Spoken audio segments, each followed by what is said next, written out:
are the fats. And this is one I feel that we don't have a conversation about, is that we've replaced our whole nourishing animal fats and saturated fats with the refined vegetable oils. And in America especially, you guys put them in everything.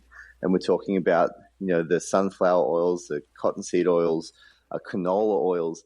These are refined fats. And the classic one was the margarine that we replaced butter with. And we've kind of gone away from that again, hopefully. Well, Dr. Lin, what does the industrialized food system actually do? How does it affect our teeth and our gums? So we just talked about some of the fast foods that are harmful. We know that sugar is harmful. We know that it fuels bacteria that causes disease. But I feel that we've lost the foods that replenish and build protection against dental diseases and actually grow a child's face and dental arch. So these are the foods rich in fat-soluble nutrients, vitamins A, D, and K2. We strip them out of our diet. We don't raise our animals on grass, or we don't let them have sun.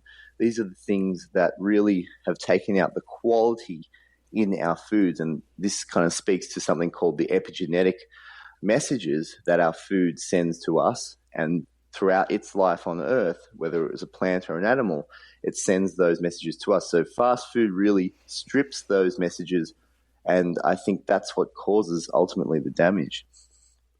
Can you describe the basics of the dental diet, please? Yes, so the first thing to think about is that oxygen is the first nutrient. So we should always be breathing through the nose, and that's with the tongue to the palate and lips closed. And so a child, if you teach them to breathe through the nose from an early age, often they'll develop straight, wide jaws that will fit 32 human teeth. And so that's a factor that I try to teach my patients to think about every time they sit to a meal, is breathing deeply and relaxing the digestive system is a part of nourishing yourself. The second is that the most critical nutrients are the fat-soluble vitamins. These are vitamins A, D, and K2, and they come from a set of animal foods like grass-raised butter, organ meats, egg yolks, grass-raised dairy, so kefir, cow's milk, so forth, has these nutrients, and they need to come with the whole fats because the body absorbs these whole fats collectively in the digestive system, then distributes them around the body as such. Thirdly is to balance the oral and gut microbiome. So that's with probiotic foods, fermented foods that reintroduce and balance the oral microbiome, protect you against tooth decay and gum disease, and then as a flow-on effect gives you a healthy digestive system as a result. Lastly is to know where your food is sourced. So where your animal products are raised, where your vegetables are raised, these are sending epigenetic messages directly to your genes. So understanding this really helps you to build a closer relationship with your teeth and your food as well. Dr. Lin, one of the biggest controversies in America when it comes to diet has to do with saturated fat. Cardiologists and health professionals in general have been vilifying saturated fat for decades. And so when you talk about things like butter or whole fat milk or whole fat yogurt, people go crazy. I mean, they say, that's going to cause a heart attack. That's going to clog your coronary arteries, and it's going to make you very, very sick. You need to have that low-fat, no-fat yogurt. You need to have skim milk. You need to avoid cream at all costs. And so this has become a very emotional issue here. And you're suggesting that whole-fat dairy actually has some nutrients that may be missing from the low-fat or no-fat varieties. Can you give us a little more insight? Because this really gets Americans all riled up. Yeah, this has been part of the dietary conversation, across the Western world too, that saturated fats and the diet heart hypothesis is how we direct people to eat for a healthy body. When you look at the evidence, when you look at how all this happened, it really hasn't played out that low-fat diets make us healthier. And the reality of what happens when we eat low-fat is that we eat more sugar, we eat more refined foods. Low-fat dairy, for example, strips out the nutrients in that naturally come with whole milk, vitamins A, D, and K2, that build strong bones. And so I believe that we've actually, in a way, by stripping fat out of our diet, we've really taken these nutrients away from what we are traditionally designed to eat. And our teeth have been the evidence of that. Now, I've seen in the last few generations how a child's jaw and how kids today, they're just not developing teeth and bones the way that I've seen previous generations do that. And so I believe that the low-fat diet has attributed to this, and we can directly, via physiology and studies. And there was a study in the Lancet that showed that a huge study across many countries that showed that whole-fat dairy, just 2 to 3 servings a day, was protective against cardiovascular disease. So I believe we need to rejig our dietary guidelines to include teeth, because they provide a critical piece of this puzzle of why low-fat wasn't perhaps the best way to frame dietary guidelines. And that's something that I think that dental nutrition can really add to this conversation, and why we should never think of the body in disparate parts as a heart attack or as bleeding gums or as a metabolic problem like type 2 diabetes. It's all connected. You're listening to Dr. Stephen Lin. He's author of The Dental Diet, The Surprising Link Between Your Teeth, Real Food, and Life-Changing Natural Health. So, Terry, let's sum up some of the do's and don'ts of the dental diet. Number 1, refined carbs are turned into sugar. Well, that's a don't, both sugar and refined carbs. And refined vegetable oils are not helpful. So what should we skip? Let's stay away from corn oil, canola oil, sunflower oil, and other refined oils. Foods that replenish the microbiota, what should they be? Well, that's a do. Things like sauerkraut and kimchi. Foods that are rich in vitamin K2. That's another do, and we're looking for animal fats from grass-fed animals. That would be things like whole milk.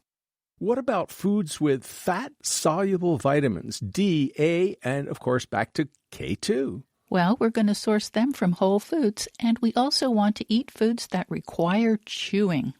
After the break, we'll discuss Dr. Weston A. Price and what he learned a century ago. Dr. Price identified a mysterious activator X, crucial to dental health. What foods provide this vitamin? We'll also find out how to nurture a healthy microbiome in your mouth.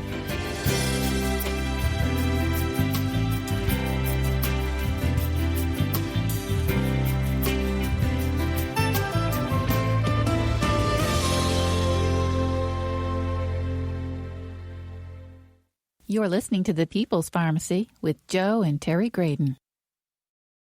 The People's Pharmacy podcast is supported in part by CocoVia Memory Plus.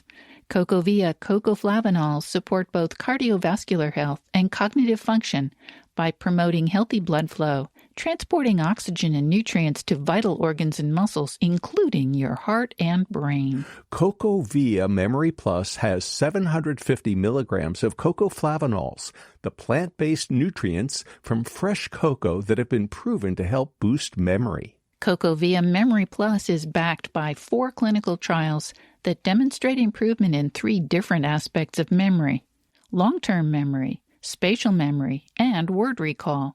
The studies show improved brain function in just 8 weeks. You can try the benefits of CocoVia Memory Plus with a 25% discount off your first month.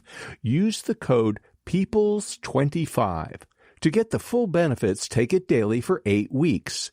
CocoVia is offering People's Pharmacy podcast listeners a 10% discount on subscriptions. That code is PEOPLES10. Learn more at cocovia.com.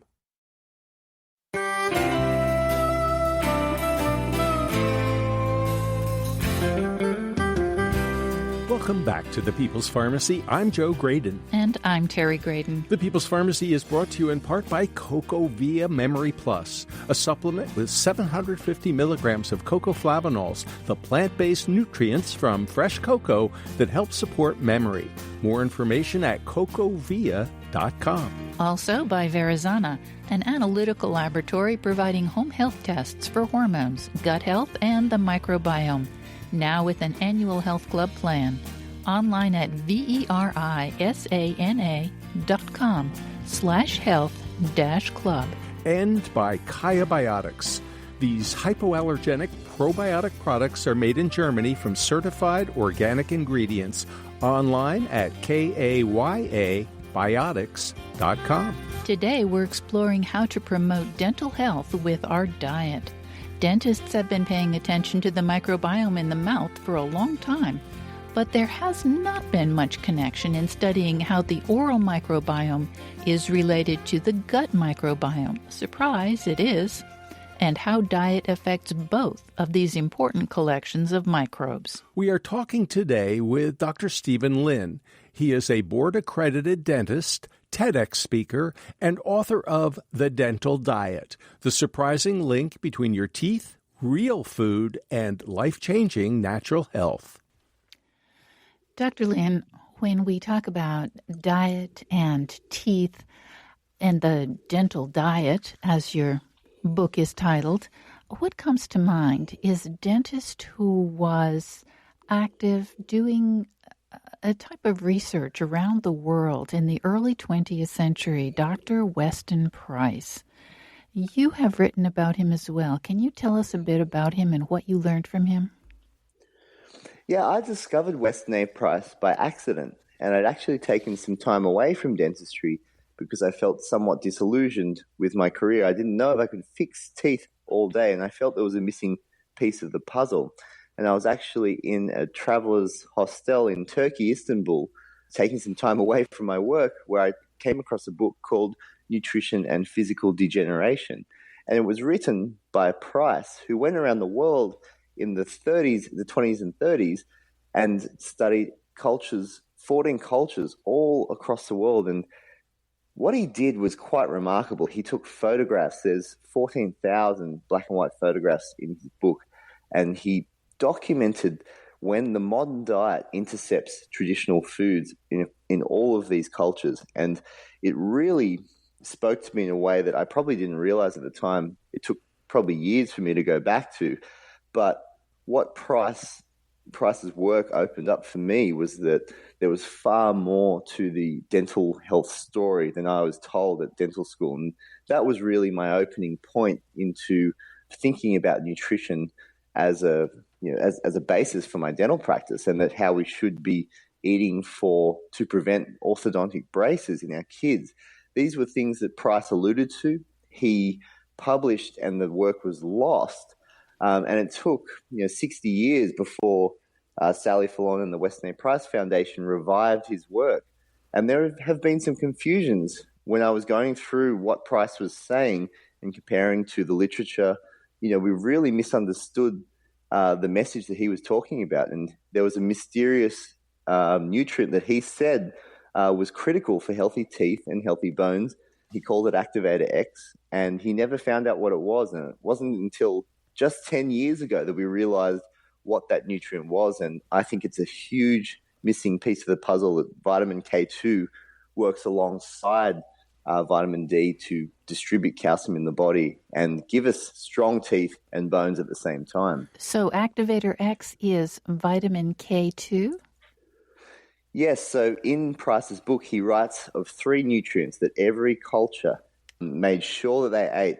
And the reason why they ate it is because they had kids with round heads. It was that simple.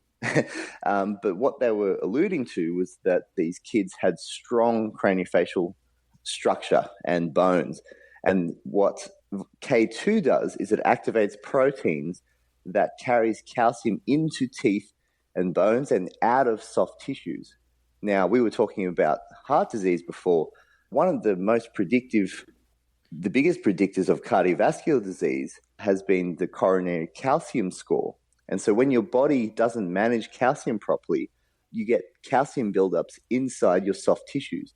And vitamin K2 is the way to prevent this. It carries those minerals out of your soft vessels into your hard tissues, your bones and teeth, where you want them to be. And it was a critical piece that was lost for 70 years. And I believe we need to go back